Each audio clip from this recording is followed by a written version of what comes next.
So at first আমাদের আগে Chrome ব্রাউজারে গিয়ে সার্চ করতে হবে যে ডাউনলোড ওয়ার্কশার্ক। ওয়ার্কশার্ক ডাউনলোড করার পরে আমরা যে আমাদের বিট অনুযায়ী আমরা ওটাকে ডাউনলোড করে নেবো। ডাউনলোড করার পরে তোমরা ওটাকে ইনস্টল করে নাও। সো আমার এখানে আগে থেকে ইনস্টল আছে, সো আমি তার জন্য ইনস্টল করলাম না। সো এ দেখো আমি এখানে অলরেডি অন করে রেখেছি। এটাকে কী করে স্টার্ট করতে হয় সেটা আমি এখন তোমাদেরকে দেখাবো। সো এটাকে আমি ক্রস করে দিলাম অ্যান্ড দেন আগে ওয়ার্কশারে গিয়ে ওখানে রান অ্যাডমিনিস্ট্রেটর ক্লিক করে দেন ওটাকে রান করতে হবে। আমরা এখানে ইয়েস পারমিশনটা অ্যাক্সেস করবো। দেন আমাদের দেখো ওয়ার্কশার লোড হয়ে গেছে।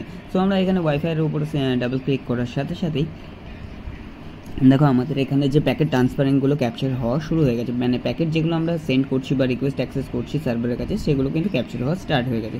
সো এবার যদি আমরা একটা টার্মিনাল নিয়ে নিই, টার্মিনালের মধ্যে আমরা যদি পিং করি 8.8.8,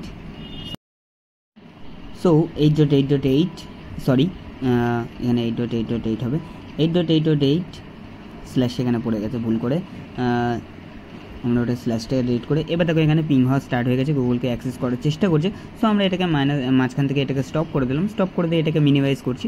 সো এবার আমরা এখানে ওয়ার্কশার্কের এখানে এসে সার্চ করবো IP.address ইকুয়ালস টু 8.8.8।